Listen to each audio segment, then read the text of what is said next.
My name is Holly Dean. At 32 years old, I'm a technical sergeant in the United States Air Force.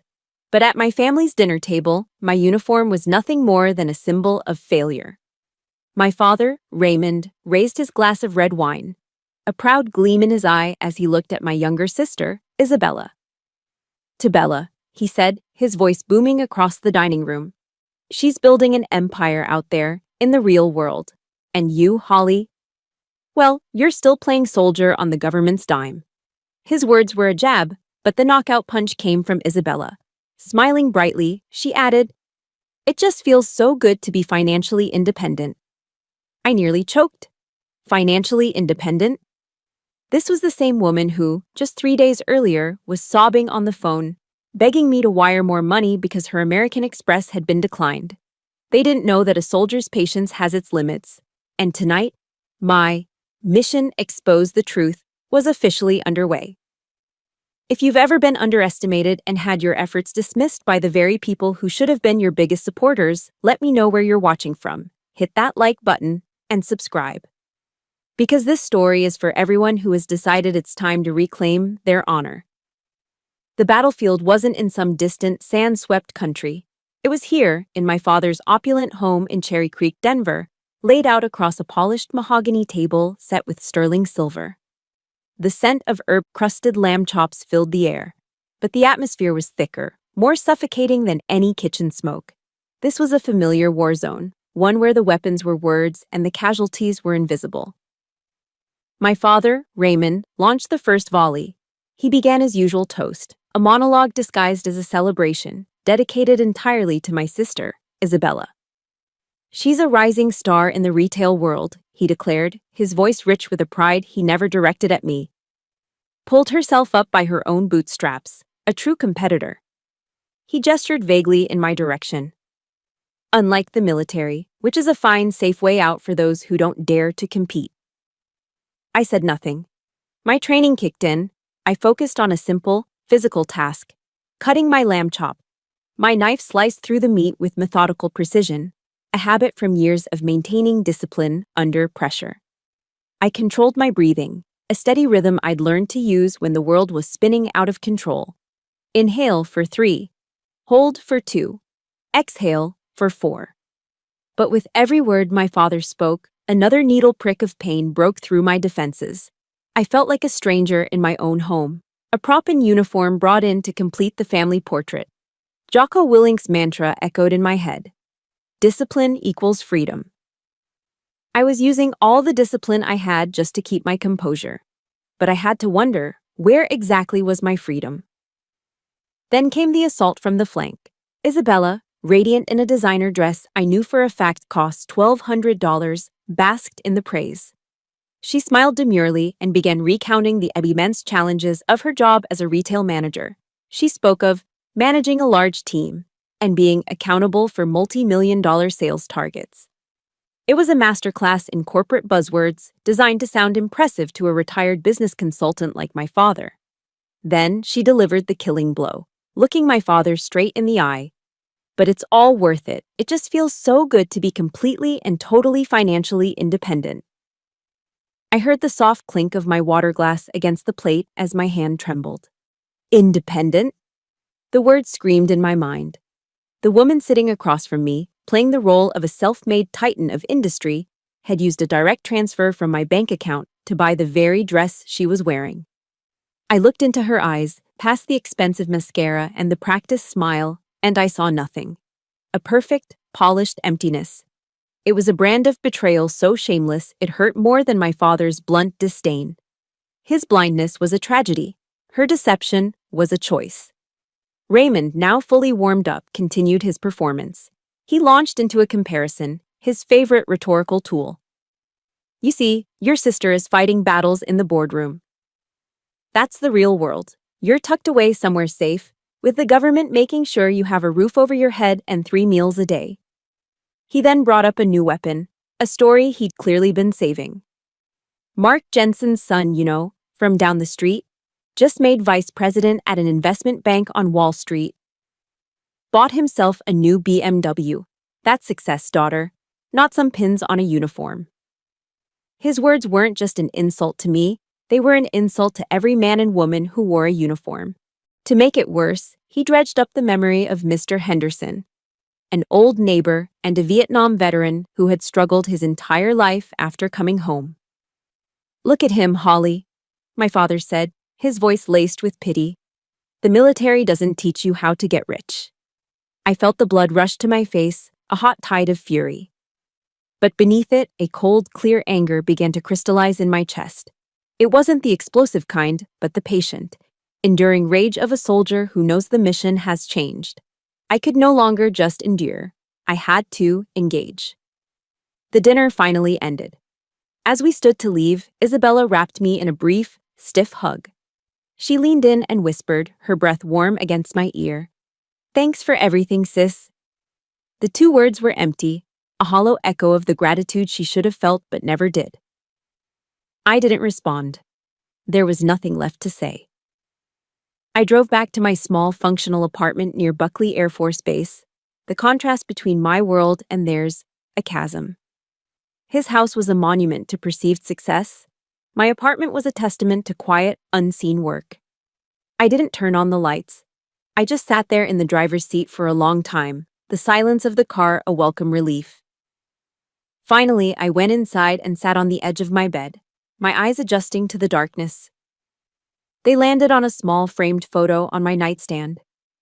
It was me at 10 years old, in my green Girl Scout uniform, covered in merit badges. I was standing next to my father, who was beaming with pride in his own freshly pressed suit on the day he made partner at his firm. His arm was wrapped around my shoulders, his smile genuine and warm. It was the smile of a man who saw his daughter, not a disappointment. Where did that man go? The question hung in the silent room, heavy and unanswered. And why, I wondered, was I paying for my sister to play the part of a success, while I was being treated like the failure? Staring at that old photograph, at the ghost of a father's warm smile, I felt the present moment dissolve. The questions from tonight. Why? How did we get here? Pulled me back into the undertow of memory, back to the precise moment the foundation of my life began to crack. It was 2 years ago. A cold, relentless rain was hammering against my apartment window in Colorado Springs, the kind of night that feels heavy, like the sky itself is grieving. My phone rang, and Isabella's name flashed on the screen. I answered and was met not with a greeting, but with a raw, panicked sob. "Holly, I'm in so much trouble," she cried, her voice shredded with hysteria. She confessed everything in a torrent of shame and fear. She was drowning in credit card debt, weeks away from being evicted from her trendy Lodo apartment, and the bank was threatening to repossess her car. The life she had so carefully curated for my father and for her social media followers was a house of cards in a hurricane. "If Dad finds out, he'll kill me," she wailed. "He'll think I'm a failure." That was the word that did it. Failure. The one label my father used as his ultimate weapon. And in that moment, my instincts as an older sister and as a soldier trained never to leave a comrade behind took over. I agreed to help. But I wasn't a fool. I laid out clear terms, conditions of surrender. I would send her $4,000 a month, enough to cover her rent, her car payment, and her basic needs. It wasn't a blank check. It was a lifeline, designed to get her back on her feet. In return, she had to promise me she'd take a financial literacy course and start living within her means. She agreed instantly, her voice thick with tearful promises. Listening to that memory now, those promises sound like the punchline to a very cruel joke. That phone call wasn't a one-time rescue mission. It was the beginning of a silent, one-sided war of attrition, fought entirely on my end. I remember the following spring, my unit was planning a trip to Hawaii for a week of leave. Sun, surfing, a break from the relentless pace of military life. I had the money saved, the flight picked out. But then Isabella called, needing an emergency deposit for a business trip that would supposedly launch her career. I canceled my flight. I transferred the money. And I spent my week of leave working overtime, packing boxes for my side business. That business, Mountain Peak Essentials, was born out of necessity. It was my second front. After a full day on base, coordinating millions of dollars in logistics, I would come home and start my second shift. My small living room became a warehouse, stacked high with inventory. I'd work late into the night, fueled by black coffee, packing orders, answering customer emails, and negotiating with suppliers in Asia at 4 in the morning. Meanwhile, on Instagram, Isabella's life was a fantasy. A weekend ski trip to Aspen. A new designer handbag casually displayed on a table at a Michelin-starred restaurant. Every glossy, filtered photo was a knife twist, because I knew it was my sweat, my sacrificed vacations, my sleepless nights that were funding that illusion. The worst part was her silence. In all those family dinners, through every condescending remark my father made about my career, she never once spoke up. She never defended me. She just sat there, smiling. A silent accomplice to my public diminishment, all while cashing my checks. But the deepest scar, the one that still aches on cold nights, was carved on the day of my officer training school graduation at Maxwell Air Force Base in Alabama. It was one of the proudest moments of my life, the culmination of months of grueling physical and mental challenges. I had mailed my father and Isabella plane tickets weeks in advance. I imagined them in the stands, watching me, finally seeing me for who I was. They never came. My father called me the morning of the ceremony. His voice was rushed, businesslike. "Holly, something's come up," he'd said. "Bella has a once-in-a-lifetime networking opportunity at a conference in Vegas. I have to be there to support her." The excuse was so plausible, so perfectly aligned with his priorities, that I almost believed it. I stood on that parade ground, the Alabama sun beating down on my new uniform, surrounded by the joyous cheers of thousands of other families. I watched as new lieutenants were embraced by their parents, their siblings, their partners. And I stood alone, an island of silence in a sea of celebration, feeling a hollowness so profound it almost brought me to my knees. A week later, the truth appeared on my Instagram feed. It was a photo of Isabella, grinning, holding a fan of cash next to a slot machine at the Bellagio. There was no conference. There was no networking event. There was only a lie, wrapped in selfishness, that had cost me the one moment I had truly wanted to share with them. The memory fades, leaving me back in the quiet darkness of my apartment. My mom's voice, a soft whisper from a memory even further back, comes to me. On one of her last good days, she had squeezed my hand and said, "You're the pillar of this family, my girl. Be strong." Her words, meant as a blessing, had become a curse, a command to bear any weight, no matter how crushing. But a pillar can't stand if its foundation is constantly being chipped away by disrespect and lies. I stand up, walk over to my desk, and flip open my laptop. The screen illuminates my face, chasing away the shadows. I log into my business account. The numbers glow in the dark room. Sales charts climbing steadily upward, profit and loss statements written in solid black ink, a map of the United States dotted with pins marking shipping destinations from coast to coast. This is my real world, the one I built with discipline, with intellect, with a grit they refuse to see. If you've ever felt like the designated strong one in your family, the one everyone leans on but no one bothers to support, please hit the like button for every silent sacrifice you've made. And in the comments, just type a simple, "I see you," because we all deserve to be seen. My mother called me a pillar. It's about time I showed them what this pillar is really made of. Success, the kind my father talked about, was a lightning strike. A Wall Street promotion, a gleaming new BMW appearing overnight. My success wasn't like that.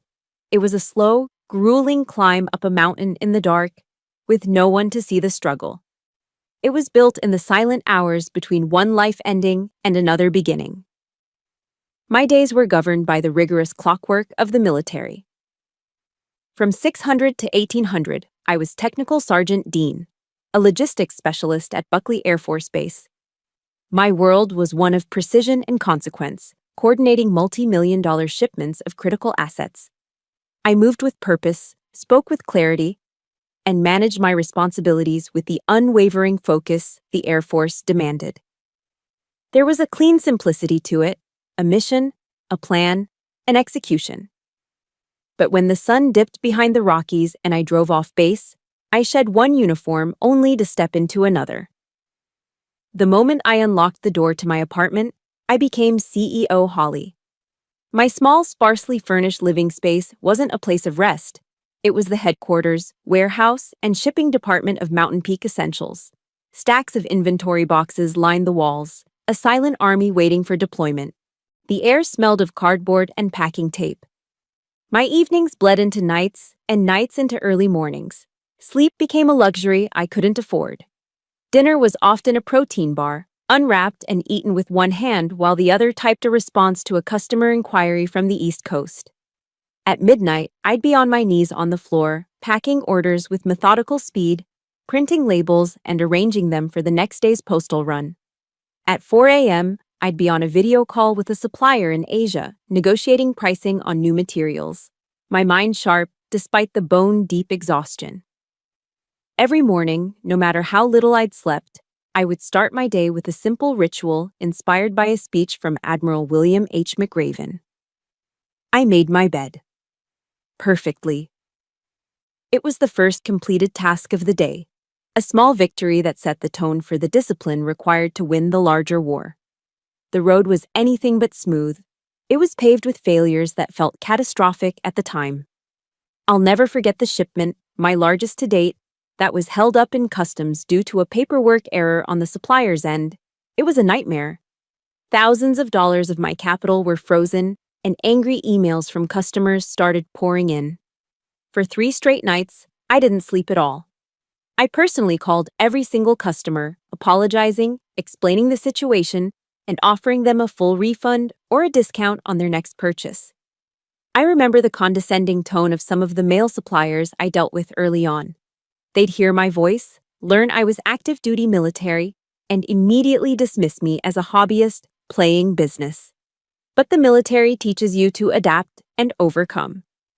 Every setback became a lesson. I started applying the principles I used every day in my Air Force job to my own business. I implemented a just-in-time, or JIT, supply chain model to manage my inventory, minimizing waste and optimizing cash flow. When a problem arose, I didn't panic. I treated it like a mission brief. Assess the situation. Formulate a plan, execute, debrief, and learn. The condescension from others only hardened my resolve. I let my professionalism and my results speak for themselves. Failure wasn't an option, it was just data. But the most brutal battles were the ones fought in silence, inside my own car. One afternoon, I was parked outside the post office, having just dropped off a load of packages. I was eating a dry turkey sandwich on whole wheat, my lunch for the day. While I ate, I pulled up my banking app to check on a transfer. And there, on the screen, was the linked view of Isabella's credit card statement, the one I paid off every month. The list of charges made my throat tighten. A $500 dinner at a steakhouse in Cherry Creek, an $800 pair of Christian Louboutin heels. The same day those charges posted, I had received a text from my Air Force buddies. They were heading up to Vail for a weekend of skiing, and they had an extra spot for me. I wanted to go so badly it ached, to feel the crisp mountain air, the burn in my legs, the simple joy of being with friends. But I texted back a polite decline, saying I had to work. The truth was, every spare dollar I had was being funneled into reinvesting in my business, and into funding my sister's charade. I sat there in my car, looking at the half-eaten sandwich in my hand, and then at the 5-star lifestyle on my phone screen. I was living on the bare minimum, sacrificing my own small pleasures so that she could live a lie. No one knew, no one saw, and no one ever said thank you. That winter, the relentless pace caught up with me. I got sick, a nasty flu that left me shivering with fever and too weak to get out of bed. I lay there alone in my apartment, the silence broken only by my own coughing. No one brought me soup. No one checked in on me. Out of a morbid curiosity, I picked up my phone and scrolled through Instagram. There was a new post from Isabella. It was a picture of her wrapped in a plush white robe at a luxury spa, a serene smile on her face. The caption read, "A little self-care is so important for my mental health." The spa day was paid for with the money I'd sent her just last week. I closed my eyes, the bitter irony a poison in my system. Just as I was about to surrender to despair, my phone buzzed with an email notification. I almost ignored it, but something made me open it. The subject line read, "Inquiry from an admirer of Mountain Peak Essentials." It was from a man who ran one of the most popular outdoor adventure blogs in the country. He wrote that he had randomly bought one of my backpacks for a hiking trip in Utah and had been, in his words, absolutely blown away by the quality and design. He wanted to feature my company, my story, in a detailed review on his site. I read the email once, then twice, then a third time, letting the words sink in. A small, unfamiliar sensation started to form on my lips. A smile. It wasn't wide or joyous, but it was real. It was recognition. Not from family, not from someone who was supposed to care, but from a complete stranger who judged me solely on the merit of my work. It was a single, tiny light at the end of a long, dark tunnel. It was a sign that all the solitary sacrifices, all the unseen battles were about to be brought into the light. For years, I had operated under the assumption that I was completely alone in my fight. I had built walls around myself, not just for discipline, but for survival. I never expected the first crack in those walls to come from the one place I expected it least, my chain of command. Master Sergeant Mike Coleman, everyone just called him Cole, was my direct supervisor. He was a quintessential Texan, a man of few words, with a calm, steady presence that could command a room without him ever raising his voice. He never pried into personal matters. He ran our unit with a quiet efficiency that was both respected and a little feared. But he saw things. He never mentioned the dark circles under my eyes or the fact that I was often the last one to leave the base, but I knew he saw them. One afternoon, after a particularly brutal week of inspections, he called me into his office. I braced myself for another task, another late night. Instead, I found him holding a fresh cup of coffee and a warm croissant from the shop off base. He wordlessly placed them on the corner of his desk in front of me. "Looks like you could use this, Sergeant," he said, his voice a low rumble. That was it. No questions, no pity, just a simple act of kindness. In that small gesture, there was more genuine concern than I had received from my own family in years. I was so taken aback, all I could manage was a quiet, "Thank you, Master Sergeant." A few weeks later, the blogger's review of Mountain Peak Essentials went live. It was a glowing endorsement, and my sales surged overnight. I was thrilled, but also terrified. The sudden attention felt dangerous, like it might expose the secret life I was leading. My fear was realized in a way I never anticipated. Cole walked into my workspace the next morning, a familiar-looking backpack in his hand. My backpack. My heart hammered against my ribs. My first thought was that I was in trouble for running a business on the side, a violation of some obscure regulation I'd missed. I stood up, ready to explain, to defend myself. But he didn't look angry. He just looked analytical. He turned the backpack over in his hands, running his thumb over the reinforced stitching at the seams. He tested the zippers, inspected the waterproof fabric. Finally, he looked up at me, his gaze direct and professional. "Good quality, Dean. Very good," he nodded slowly. "You applied military standards to your product." The praise was so concise, so technical, that it bypassed all my defenses and hit me right in the core. It wasn't the empty flattery my father gave Isabella. It was a professional assessment from someone whose opinion I respected. For the first time, someone in a position of authority saw my business not as a silly hobby, but as a serious, well-executed operation. He saw the excellence I strove for, the same value we were taught to uphold in the Air Force: excellence in all we do. The real test, however, came as the holidays approached. Thanksgiving was a lonely time on a military base for those who couldn't go home. My father called, but it was a brief, perfunctory conversation to inform me that he and Isabella were flying to Cancun for the week. There was no invitation, not even a hint of one. I had already resigned myself to spending the holiday working, processing the new influx of orders. Just as I was sinking into that familiar feeling of exclusion, Cole appeared at my desk. He leaned against the frame, arms crossed. "My wife, Maria, is deep frying a turkey, Southern style this year," he said, his Texas drawl more pronounced than usual. "It's a whole production, and you ain't allowed to say no." That evening, I found myself stepping into a world I'd only ever seen in movies. The Coleman house was warm and loud, filled with the smells of roasting turkey and pecan pie, and overflowing with the easy laughter of a family that genuinely enjoyed each other. His kids, a teenage son and daughter, greeted me with enthusiastic hugs.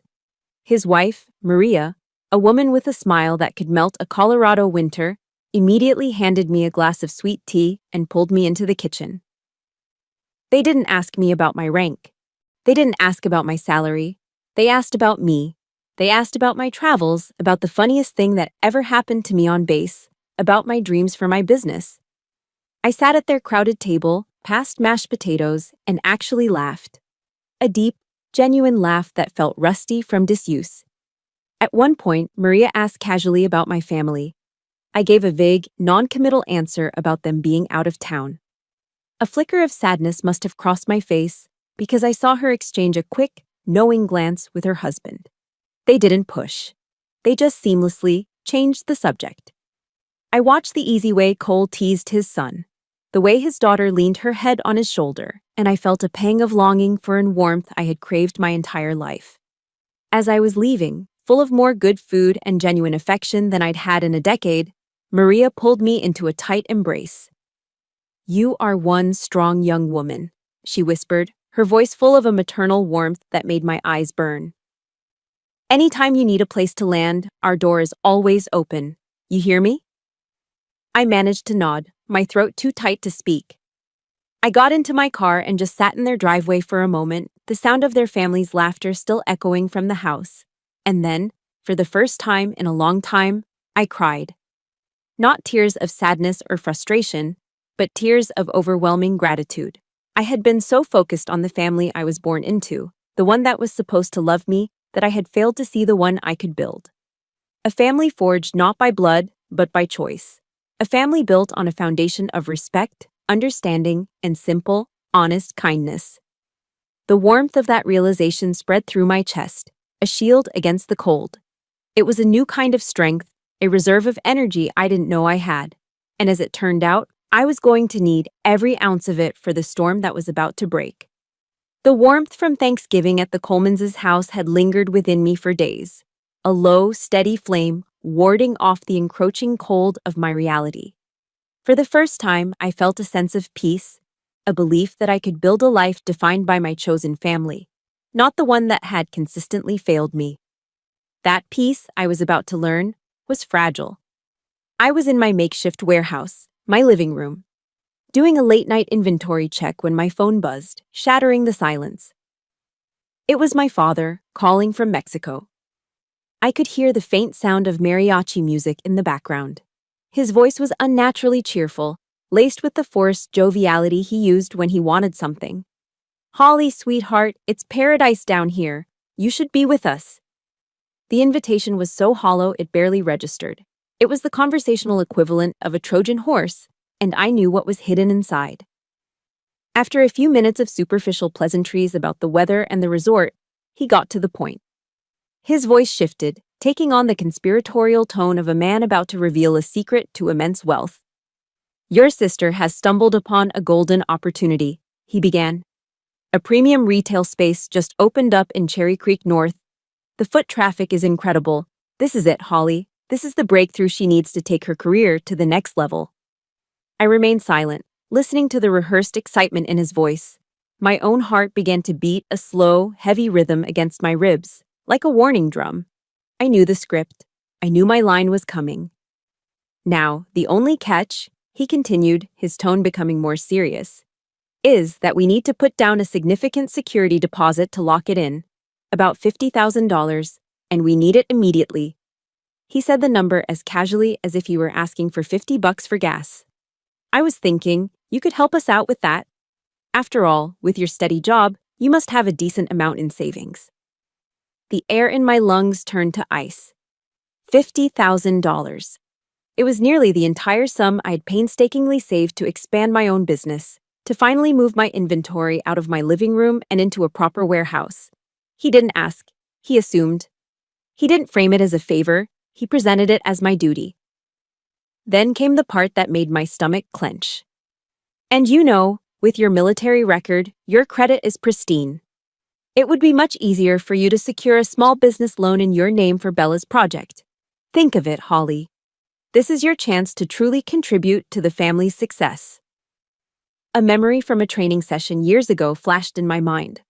A class on psychological operations, or ECYOP. We learned to identify tactics of manipulation, distortion of reality, appeals to emotion, guilt tripping. My own father was using a textbook strategy against me. I hesitated, trying to find the right words, but my silence was all the opening Isabella needed. I heard a shuffle on the other end, and then her voice, syrupy and dramatic, filled my ear. Holly? Sis? This is my dream. My one big shot, she pleaded, her voice already cracking. If I get this store, I can finally be completely independent, and I won't have to bother you anymore. The fake tears started then, perfectly timed. I swear I'll pay you back every single penny with interest. Don't you trust me? Don't you want to see me happy? We're family, aren't we? We're family. The words were a weapon, coated in poison.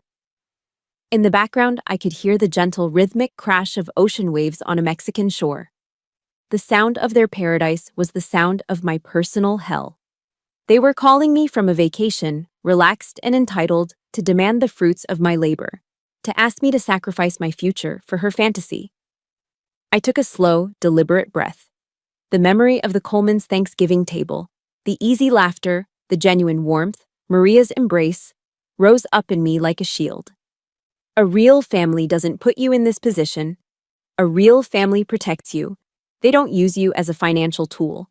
That clarity cut through all the noise, all the guilt, all the years of ingrained obligation. Let me think about it, I said. My voice was colder than I intended, devoid of any emotion.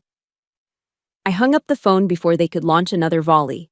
I didn't scream. I didn't pace the room. I didn't cry. Instead, a terrifying calm settled over me. It was the kind of focus that descends on a soldier in the moments before a battle, when all emotion is stripped away, leaving only the mission. I walked to my desk and sat down in front of my computer. The glow of the monitor was the only light in the room. I opened a new spreadsheet. Methodically, I went through my bank statements for the past 24 months, creating a line item for every single transfer I had made to Isabella. I typed in the numbers, watching the total at the bottom of the column grow. When I was finished, the final number stared back at me. $96,000. Next to the total, I typed a note in the adjacent cell. Non-performing investment. Risk, 100%. The numbers didn't lie. They told a story of manipulation, of sacrifice, and of profound, systemic disrespect. Seeing it all laid out in stark black and white was liberating. The final drop had fallen into an already overflowing cup. I closed the spreadsheet. Then I opened a new Word document. At the top of the blank page, I typed 2 words, a title for the new mission I was about to undertake. It wasn't a plan of retreat. It was a plan of attack. The title was Operation Freedom. The time for silent endurance was over. The time for strategic engagement had just begun. The calm that had settled over me after that phone call wasn't peace. It was the eerie stillness of the air before a tornado touches down. I had created my spreadsheet. I had titled my document Operation Freedom. But a small, deeply conditioned part of me was still wrestling with the guilt, the lifetime of training to be the dutiful daughter, the responsible pillar. I was staring at the numbers on my screen when my phone vibrated on the desk. A new text message from my father. My fingers trembled slightly as I unlocked the screen. The message was short, but it was weighted with the entirety of my family's dysfunction. It read, "Don't be selfish, Holly. Sometimes you have to sacrifice for family. It's what your mother would have wanted." An arctic chill shot down my spine. He had done it. He had crossed the one line that should never be crossed. He had taken the purest thing I had, the memory of my mother, and twisted it into a tool of emotional blackmail. This was no longer about blindness or favoritism. This was a calculated, cruel act of manipulation. In that instant, every shred of guilt, every flicker of doubt within me was vaporized. All that remained was a cold, hard, and absolute clarity. The boundary had been breached. The war was on. My fingers moved with a speed and purpose that felt foreign to me. I didn't hesitate. I didn't second guess. I hit the call button next to his name. He answered on the second ring, his voice oozing a confident satisfaction, assuming his last text had done the trick. "Holly, I knew you'd come around." "Dad," I cut him off. My voice was level, stripped of all emotion. It was the same tone I used on the firing range, calm, focused, precise. "My answer to the $50,000 request is no. Not now. Not ever." The line went silent. I could hear the distant, festive music from his resort, a bizarre soundtrack to the implosion of our family dynamic. "What did you say?" he finally stammered, the confidence gone from his voice. "And there's one more thing," I continued, my voice unwavering. "As of tomorrow morning, the $4,000 monthly allowance to Isabella is terminated, permanently." The explosion was immediate. It was as if I had pulled the pin on a grenade he'd been holding. "You selfish, ungrateful child," he roared, his voice cracking with rage. "Do you have any idea what you're doing? You're ruining your sister's future," I let him yell. I listened to the accusations, the insults, the familiar script of my failures. I held the phone slightly away from my ear and waited, my own breathing steady. When he finally paused to take a breath, I spoke, my words like chips of ice. "The person ruining her future is Isabella, with your full endorsement. I have been funding this lie for 2 years. That is over. I will not participate in this theater anymore. I am a technical sergeant in the United States Air Force, Dad. I am not the family ATM." In the background, I could hear a new sound. Isabella starting to wail. Her weapon of choice. But for the first time, the sound had no effect on me. It was just noise. Before he could launch into another tirade, I delivered my final command. "And you will never, ever bring my mother into this again." I ended the call. The silence that filled my apartment was absolute. It was profound. And for the first time in years, I felt like I could actually breathe. The air filled my lungs completely, without the crushing weight of expectation and obligation that had been sitting on my chest for my entire adult life. It wasn't happiness, it was liberation. A quote from Brené Brown that I'd read once surfaced in my mind. "Daring to set boundaries is about having the courage to love ourselves, even when we risk disappointing others." Tonight, I had finally chosen to love myself. If you have ever had a moment where you finally said, "Enough is enough," whether it was out loud or just a promise to yourself, hit that like button to stand in solidarity. And in the comments below, I want you to write a single word: freedom. Because that's what this moment is all about. I knew this wasn't the end. It was the declaration of war. They wouldn't let this go. There would be fallout, counterattacks, attempts to pull me back into the toxic orbit I had just escaped. But for the first time, I was ready for it. I was no longer a passive defender. I was going on the offensive. I picked up my phone again. My thumb scrolled through my contacts, past the names of my father and sister, and stopped on a name that represented integrity and strength. I pressed the call button. He answered on the first ring. "Coleman." "Master Sergeant Cole," I said, my voice steady and clear. "It's Holly Dean. I'm sorry to bother you after hours, but I need some advice." I paused, took a breath, and committed to the new path I was on. "And I think I might need a lawyer." After that phone call, I didn't waste a single moment on anger. Anger was a luxury, an emotion. I was now operating on pure strategy. My objective was clear, and my training took over. In the military, we have a principle from Sun Tzu's The Art of War that's drilled into us. Know your enemy and know yourself, and you will not be imperiled in 100 battles. I knew my enemy's weaknesses, my father's arrogant pride, and Isabella's complete financial dependence, and I was finally beginning to understand my own strength, the undeniable, verifiable truth. The morning after my call with Cole, I met him at a small independent coffee shop just off base. The place smelled of roasted beans and quiet determination. I laid out the entire story for him, from the first desperate phone call from Isabella 2 years ago to the manipulative text message from my father last night. I left nothing out. Cole listened intently, his face an unreadable mask, but his eyes held a deep, unwavering understanding. He didn't interrupt, he just let me talk. When I finished, the story hanging in the air between us, he took a slow sip of his black coffee. He set the mug down with a soft click and looked me straight in the eye. "It's about time, Sergeant," was all he said. It wasn't advice, it wasn't a command, it was validation. And it was more powerful than 1,000 words of encouragement. He slid a business card across the table. "This is my brother-in-law, David Chen. One of the best family financial litigators in Denver. He owes me a favor." Meeting with David Chen was like shifting from emotional turmoil to tactical precision. His office was minimalist and modern, and he was a man who radiated sharp, decisive energy. I gave him the condensed version of the story. He listened, nodding, his focus absolute. "Emotions don't hold up in court, Sergeant Dean," he said when I was done. His tone was direct, not unkind. "We need data. Hard, indisputable data." Under his guidance, Operation Freedom moved into the intelligence gathering phase. I spent the next week transforming my apartment from a warehouse into a war room. I printed out 24 months of my bank statements, the paper stacking up on my dining table. With a yellow highlighter, I marked every single wire transfer to Isabella. The glowing yellow lines formed a river of my own sacrifice. Then, I went on the offensive. Using open source intelligence, or OSINT, skills I'd picked up in training, I began building a comprehensive file on my sister's life. I cross-referenced her extravagant Instagram posts, the designer clothes, the 5-star dinners, the weekend getaways, with the dates of my wire transfers. The correlation was perfect. It was a digital map of her deception, funded by my hard work.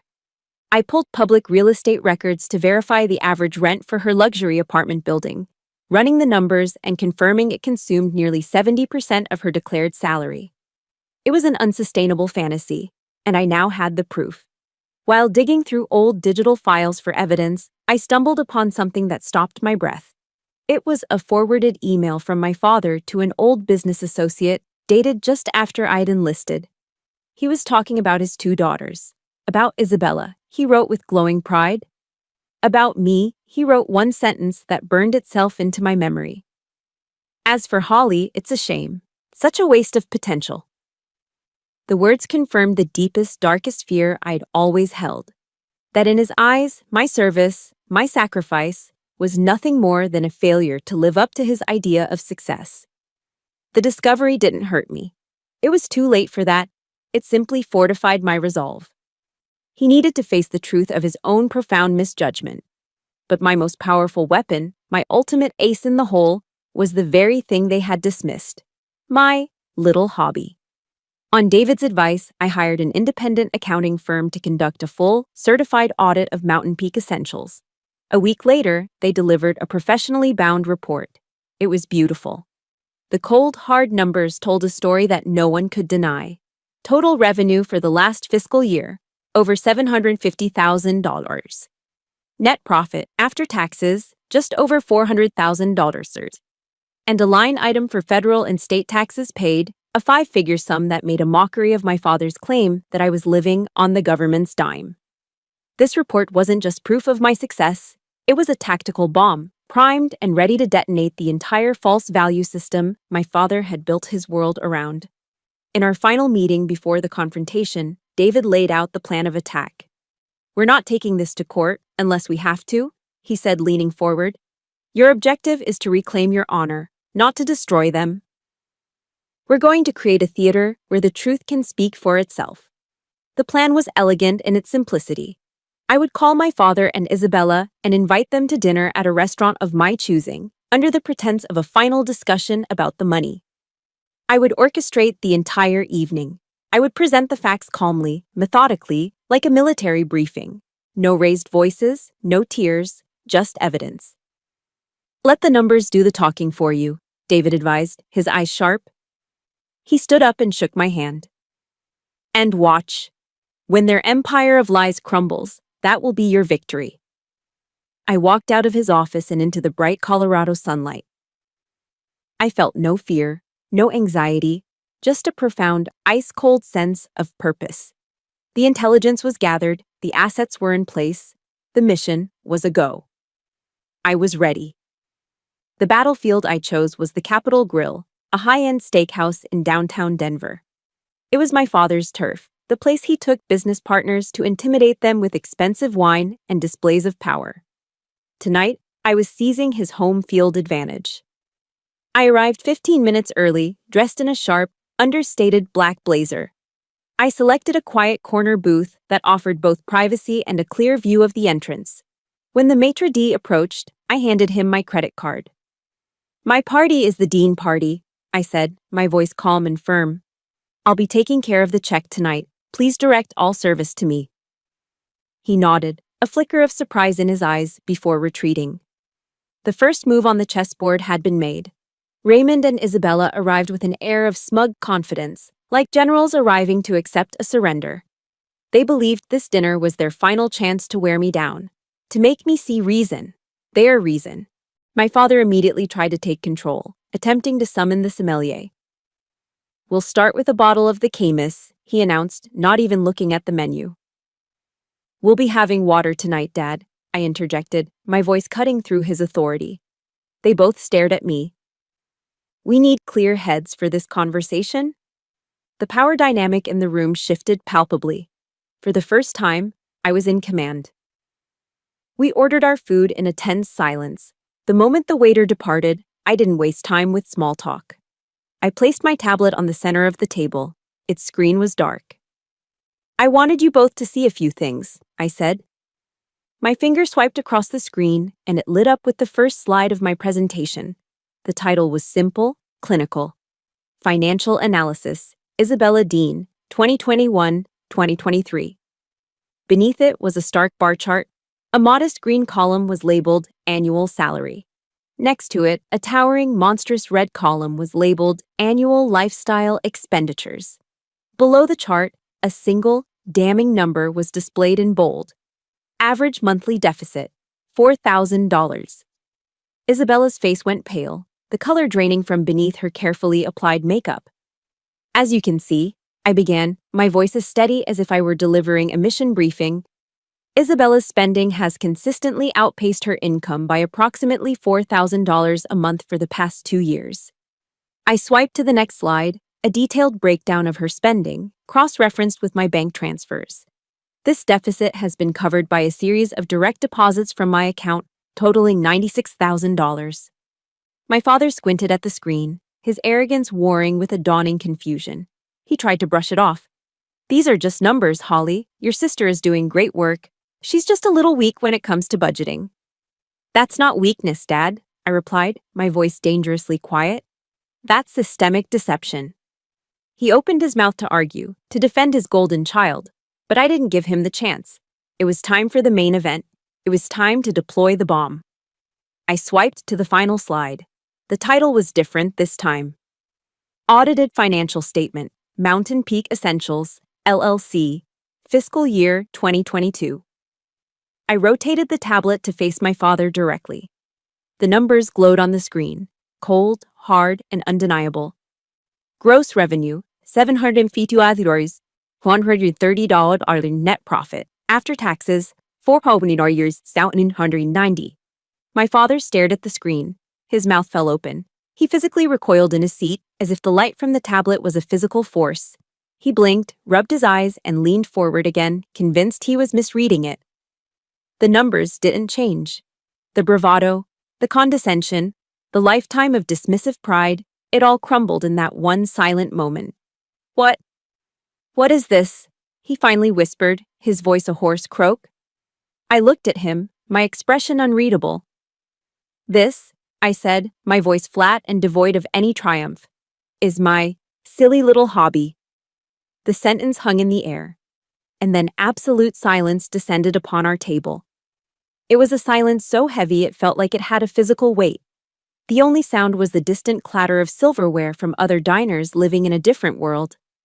Isabella finally broke. A choked sob escaped her lips, then another.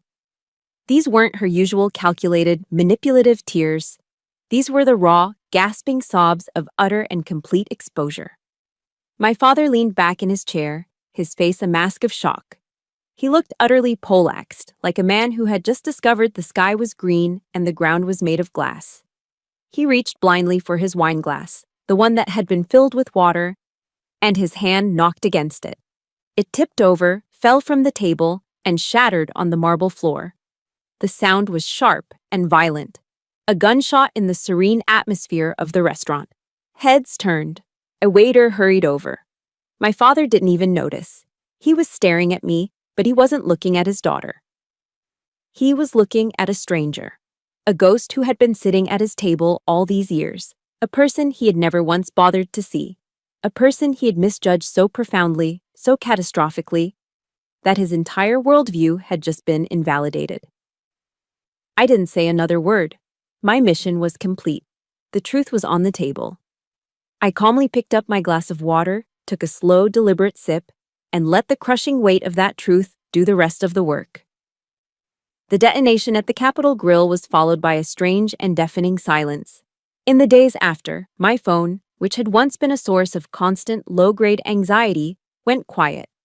There were no pleading calls, no manipulative texts, no demands disguised as family emergencies.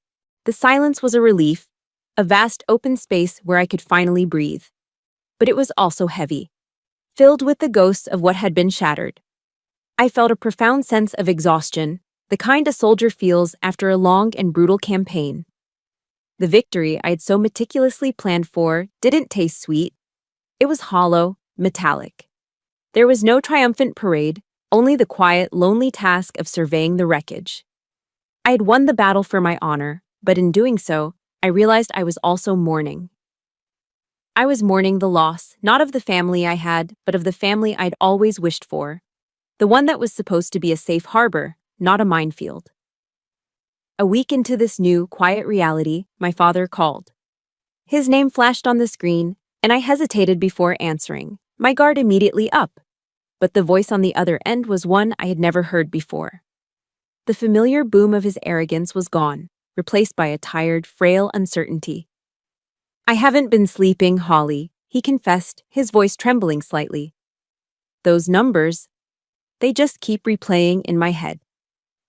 He told me he'd spoken to some of his old colleagues in the business world, men whose opinions he valued. He had described my business, my revenue, my profit margins, without saying it was mine. They had all confirmed the same thing. It was a phenomenal success story. "I've been a fool, Holly," he said, the words sounding rusty and foreign on his tongue. "A proud, arrogant fool. I'm sorry. I was a terrible father to you." It was the apology I'd spent a lifetime waiting to hear, the words I'd fantasized about in my darkest moments of self-doubt. But when they finally came, they didn't bring the healing wave of relief I had expected. They just landed in the empty space inside me, a testament to how much damage had been done. An apology couldn't rebuild a house that had been allowed to rot from the inside out. "I accept your apology, Dad," I said, and I meant it. But I knew, and I think he knew, that it wasn't enough. Isabella, predictably, chose a different approach. A few days later, a thick cream-colored envelope arrived in my mailbox. Her handwriting, a looping dramatic cursive, covered the front. Inside was a multi-page, handwritten letter. It was a masterpiece of performative remorse. She wrote of her deep shame, her utter despair, her newfound clarity. She admitted to every lie, every manipulation. It was all there. But as I read on, her true nature bled through the ink. Tucked between paragraphs of self-flagellation was the real purpose of the letter. "I know I messed up, Holly," she wrote. "But I've learned my lesson now. I truly have. If you could just find it in your heart to help me with a small startup loan, I promise, this time will be different." I finished the letter, folded it neatly, and dropped it into the trash can. It was clear she wasn't sorry for what she did. She was only sorry she got caught. The pattern would never change.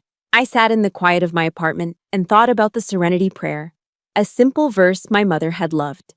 "God, Grant me the serenity to accept the things I cannot change, the courage to change the things I can, and the wisdom to know the difference.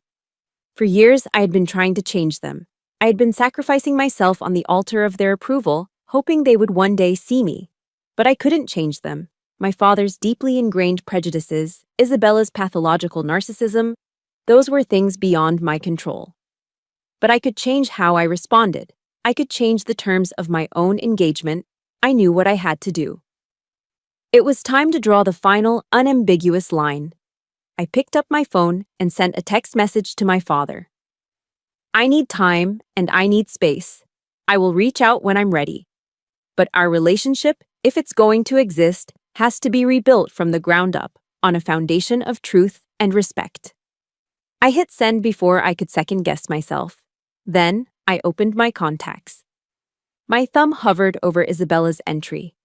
For a moment, a lifetime of memories, of two little girls playing in a backyard, of shared secrets and sisterly bonds, however frayed, flashed through my mind. I took a breath and pressed the button. Delete contact. A pop-up asked me to confirm. I did. She was gone. Finally, I scrolled to the entry for my father. The name on the screen read simply, Dad. It was a title, a role he had failed to live up to for so long. My fingers moved across the keyboard, deleting the 3 letters. I typed in his given name instead. Raymond. It wasn't an act of revenge. It was an act of profound and necessary self-preservation. It was about defining my relationships based on what they were, not on what they were supposed to be. I was no longer bound by false obligations or titles that had lost their meaning. The storm had passed. The aftershocks had been weathered. Now it was time to build on solid ground. 6 months passed. The silence that had once been heavy with unspoken resentments transformed into a quiet, peaceful space for growth. The feature on that outdoor adventure blog had acted like a wildfire for Mountain Peak Essentials. Orders surged, and my business grew beyond anything I had imagined. The first thing I did was hire my first employee, another female Air Force veteran who was transitioning to civilian life. Together, we moved the entire inventory out of my living room and into a leased warehouse space. For the first time in years, my home was just a home, a place of rest. My life found a new rhythm, a balance between my duties as Sergeant Dean and my responsibilities as CEO Holly.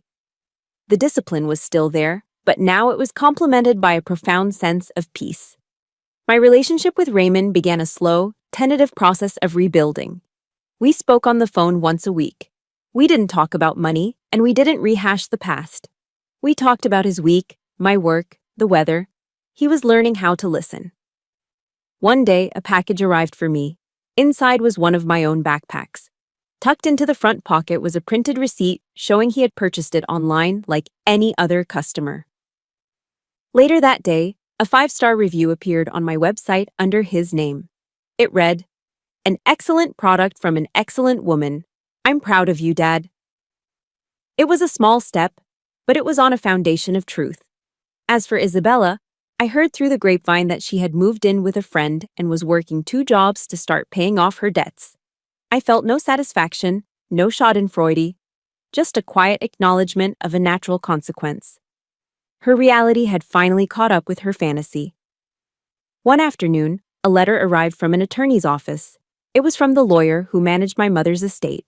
She had left me a small inheritance, a modest sum of money she had saved over the years. But tucked inside with the check was a handwritten letter from her, penned years before her passing. Her familiar, elegant script filled the page. "My dearest Holly," it began, "I have always known you are the strongest among us. I'm writing this to ask you to use that strength not just to endure, but to build something beautiful in this world. Create a legacy of kindness." Her words were a directive from beyond the grave, a final mission brief from the person who had always believed in me. I knew instantly what I had to do. I took her inheritance, combined it with a significant portion of my company's profits, and established a new foundation. I called it the Elizabeth Dean Grant for Women Veterans, a program designed to provide seed money and mentorship for female vets looking to start their own businesses. I was taking the pain of my past, and transforming it into a future for someone else. The launch event for the grant was held at a local community center in Denver. The room was filled with people. Master Sergeant Cole and his entire family were there, sitting right in the front row, beaming at me. And in the back, sitting alone in a corner, was Raymond. He wasn't holding court or commanding attention. He just sat quietly, watching me with an unmistakable look of pride in his eyes. When I stepped up to the podium to speak, I didn't talk about revenue charts or profit margins. I talked about my mother, Elizabeth. I spoke about the quiet strength of women who serve, both in and out of uniform. And I talked about the profound importance of having someone, just one person, who truly sees you and believes in your potential. After the ceremony, as people mingled, a young woman with bright, hopeful eyes approached me. She was the grant's very first recipient. She threw her arms around me in a spontaneous, heartfelt hug. "Thank you," she whispered, her voice thick with emotion. "You've given me a second chance." In that moment, holding this stranger in my arms, I felt a wave of validation so powerful it eclipsed everything else. This was it. This was the recognition that mattered. It wasn't about proving my father wrong. It was about proving my mother right. The story ends here, but my journey doesn't. It ends with me, on a cool, clear morning, hiking a trail high in the Rocky Mountains. The air is thin and crisp, and the rising sun is painting the peaks in hues of gold and rose. I stand at a scenic overlook, looking down at the sleeping valley below and up at the vast, endless sky above. I have fought my war. I have navigated the aftershocks. I have found my peace. I am no longer a shadow, living in the space left by others. I am no longer the reluctant pillar, bearing a weight that was never mine to carry. I am simply Holly, a soldier, an entrepreneur, a daughter who finally learned that the brightest dawn is the one you make for yourself. I smile, a real smile, one that reaches my eyes and fills my soul with a quiet, unshakable joy. And then I turn and continue walking forward, up the sunlit path. That morning on the mountain wasn't just an ending, it was the beginning of everything else. I know my story is just one of thousands out there, each with its own battles and its own scars. Our journeys may be different, but the courage it takes to reclaim our narrative is a bond we all share. It's a reminder that our true worth is never determined by those who refuse to see us. If this story resonated with you, I invite you to be part of this community. A community that believes in turning scars into strength. Please hit that like button, subscribe to the channel, and maybe share this story with someone who needs to be reminded that they have the power to create their own dawn. Thank you for listening.